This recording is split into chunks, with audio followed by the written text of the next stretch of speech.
University of Warwick in the beautiful Antiquities room with Dr Conor Trainor.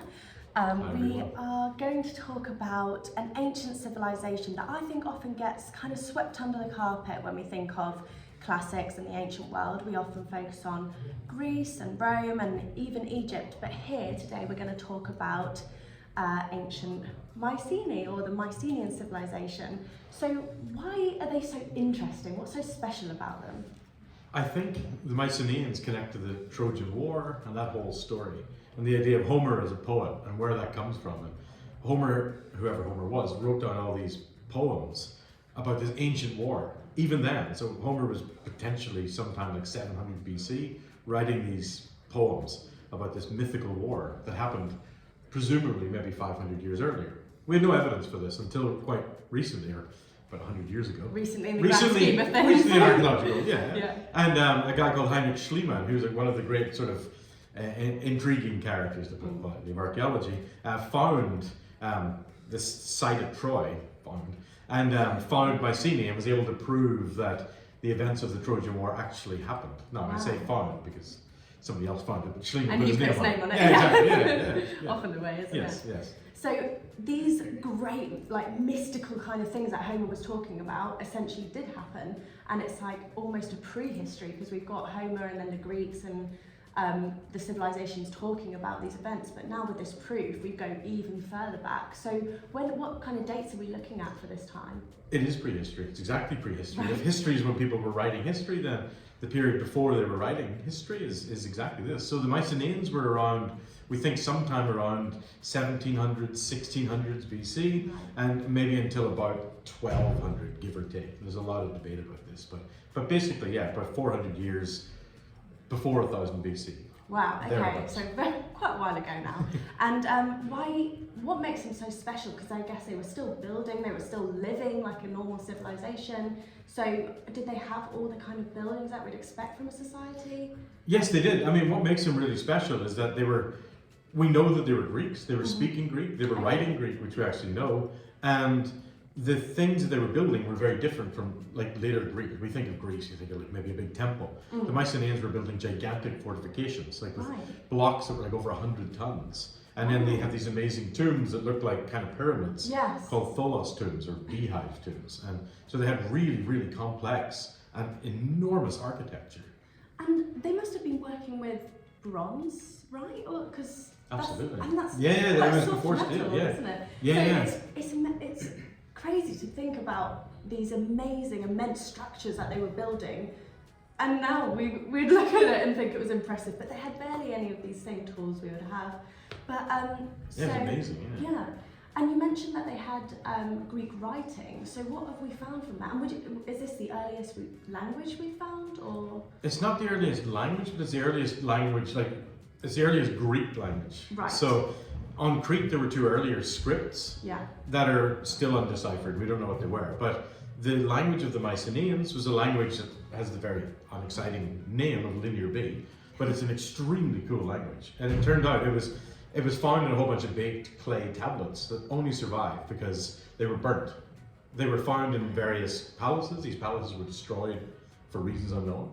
And some of the clay tablets were burnt and they survived. And the clay tablets were basically receipts for, so-and-so brings X to the palace, so-and-so brings Y to the palace. And so you got these receipts from around about 1200 BC. Just by accident. Totally, completely by accident, they survived. And they survived, and they've been studied and studied and studied. And in the 1950s, two people, Alice Kolber and then eventually Michael Ventris, deciphered them. And it turned out to be an early form of Greek. So words like coriander appear on them, or some of the really early. It's the earliest form of Greek. It's super interesting. And I guess this is now proof of more than just writing. It's proof of trade. It's proof of like this transactional community. Of proof of people like bringing certain things that we wouldn't have been sure that they had, such as coriander. It's really good evidence for a complex society. So we often talk about societies like a hierarchy. So you've got like a boss at the top, and then you got a bunch of people working and doing jobs underneath. And we have evidence for this in the writing. So we know that the king of Mycenae, for example, was called a wanax. And then the wanax had a bunch of people working underneath him. And so whether they're laborers or farmers or whatever else. And they traded really widely. They traded with Egypt, with the Eastern Mediterranean, Cyprus, Italy. So all this huge amount of trade connections. Interesting. Yes.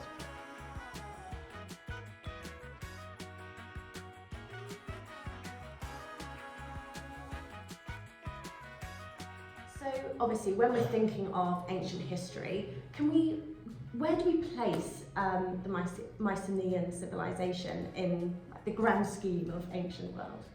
Yeah, so they're really interesting. They kind of sit at the intersection of the Greeks and the Egyptians and a bunch of cultures that we know about. They're earlier than the classical Greeks, the Greeks of the Acropolis, the Parthenon, or democracy. Like the Greeks we picture. The Greeks we picture, the guys with the pointy beards running across the pond. Like they're about just under 1,000 years older than those people.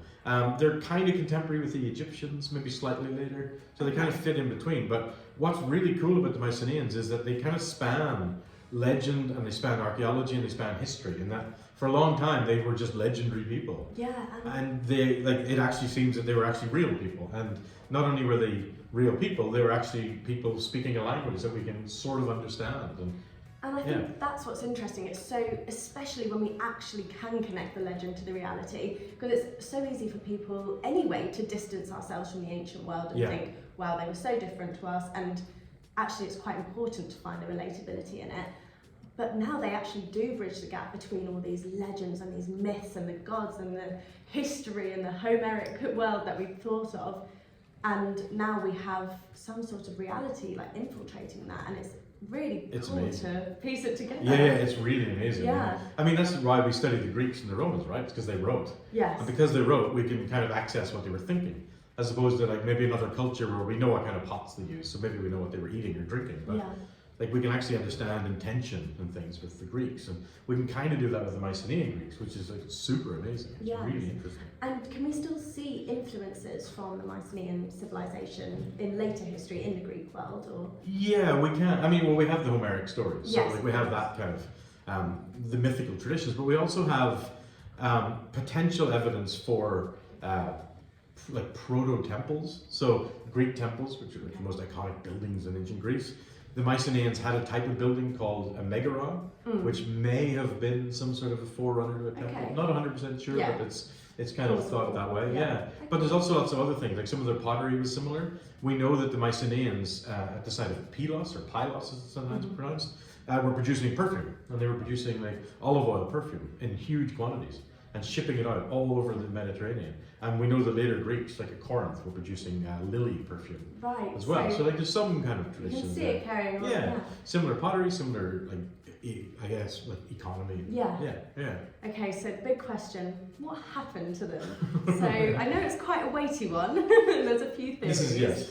But what would you say? Well, maybe give an overarching view of some of the theories, and then say what you think might have happened. Right. This is probably like the biggest question in Greek archaeology, even Okay, Eastern Mediterranean archaeology. Like, what happened to the Mycenaeans? Sometime around about 1200 BC, the Mycenaean society collapsed.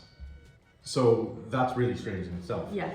Just before the collapse, we see them building enormous fortifications. Huge underground cisterns. One of them at Mycenae, I think, is 18 meters deep. They dug through solid stone with their bronze tools to get there, and like the amount of labor and skill is insane. How much? And so the general thinking is that there was some sort of preparation for an invasion or a war, something. Yeah. And in ancient written history by people like Thucydides, it talks about the Dorian invasion, and the Dorians are like the later that are associated with Sparta. And so there's this tradition that these people from called the Dorians, maybe came down from the north and attacked the Mycenaeans. But it's not that simple. It never really holds up fully, and it's really, really unclear. It may have happened. There may have been some degree of that. And I guess we're looking at the tablets being burned, and if they all set everything on fire, that's some kind of backing up for that theory, I guess. Yeah. Well, that's it. I mean, we have a destruction layer, and we have, as you said, perfectly, those burnt tablets, the linear B tablets, attest to fires happening at roughly the same time at lots of these sites. So something happened. We don't know exactly what that something was, but it was something very big. And after the Mycenaean society collapsed, we see architecture, burials, art, and even written language all completely changing. Wow. So those all changed, but then things like pottery continue.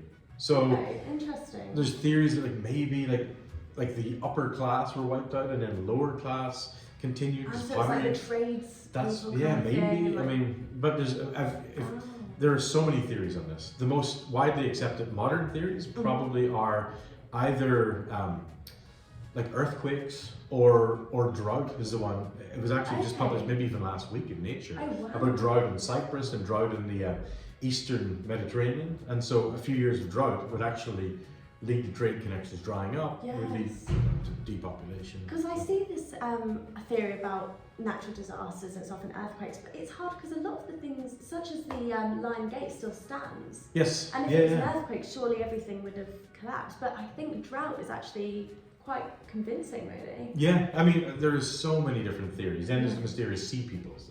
Oh, yeah. If you read about Ramesses III, and there's these peoples of the sea who tried to attack Egypt at this point. And so, like, you know, was it some invasion from these people? Was it Dorians? Was it earthquakes? Yeah. Was it, I kind of favor probably a combination of a few different things. Yeah, and that's it. I think it's easy to look at it in isolation, but actually it would probably have been a combination of factors to bring down such a civilization. And like the current interest in kind of environmental humanities, which is kind of a fancy way of saying like what the environment was doing in the past for us, kind of shed some useful light on that. So like ice core data from Greenland or Alaska, or drought evidence from Cyprus. So like, there's lots of, we're starting to see a more active role maybe that nature played rather than like, and like get a more holistic picture of it. Because yeah, it's interesting how you can find a bit of evidence like what you're saying from the ice cores, and actually it can reflect what was happening in a different area. And the ice core data from Alaska lines up really nicely with droughts that we know of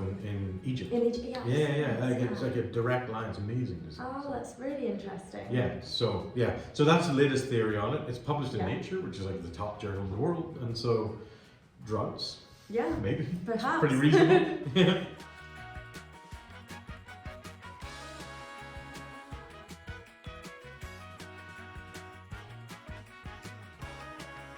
Okay, so we just talked about the collapse of the Bronze Age, and what did this collapse lead to? What came next? Well, the collapse was strange because all of the monumental building, like the huge forts and all, collapsed. Yeah. As far as we can tell, long distance trade seems to collapse, and all sorts of other things fell out. In the years after the collapse of the Mycenaean period, we see a period that used to be known as the Dark Age. And it's called the Dark Age because there's not a lot of evidence, or at least there wasn't a lot of evidence for what happened. But we seem to see a depopulation, so loads of people, the population seems to get much smaller. Palaces and fortresses seem to completely disappear, and we sort of have little villages. Long distance trade seems to more or less disappear, and written language disappears. Now we know that the Greeks were still speaking Greek because they're speaking it after and before, but the writing seems to completely disappear. So like they forgot how to do it. Yeah, exactly. The pottery kind of continues for a while, but then even that changes. But everything changes. Yeah, it's a huge collapse. It's such a mystery, isn't it? And it's so interesting to think, will we ever find this out? Yes, exactly. and it's maddening as well. Yeah. It's one of the first things. What happened to the Mycenaeans? I don't know. Yeah. Hopefully one day. Exactly. Well, the drought thing is a pretty good. Yes, I like that. I'm sticking to that for now. Yeah. Okay, so that's been a really good overview on the Mycenaean civilization. And if you could say why you think people should know more about it, what would be the one reason? Why does it differ from Greece and Rome? Well, that's why I think that's exactly why this is studied, because it's different from Greece and Rome. So in a way, we have these like mythical traditions from Greece and even from Rome, with like Aeneas founding Rome and coming out of the Trojan War. Like, and we have now archaeological evidence to back up at least some of this. And I think it's really, really interesting for that. You can test what we know and don't know about mythology. It kind of makes the problem of when history begins, like when people start writing. It blurs that line, which is a nice thing. Yeah, it gets you to question everything. It really does, because if history is when writing starts, then the Mycenaeans should definitely where were they living? Like, exactly. They should be definitely historical, but then they're regarded as prehistory. So it's really interesting, and it gives us a different set of problems. So we have different evidence for them. So we have more archaeological evidence, and originally we only had archaeological evidence, and now with the writing, we have like a whole different set of lenses to think about this. So for me, that's a really interesting thing. Like, the problem is dealt with one way, then suddenly something else opens and it shines an entirely new light. Yes. It's amazing. Yeah. And it's ever changing, ever developing this kind of and it's really area. brilliant. It sounds like discoveries can still be made so often and they really are. transform it rather than just adding to our kind of already, like, knowledge we already have. For sure, yeah. I mean, this Nature article about the droughts was published, I think, sometime last week. Yeah. So like, That's really, so exciting. yeah, amazing. Yeah. Changing all the time. It's great. So thank you so much for this interview. That was so interesting. You're most welcome. I think it's a real lucrative field that we need to know a bit more about. So I think thank you for your yes, time. exactly. Get your trowels out. And go, Yes. go find Get more. digging. Exactly, yeah.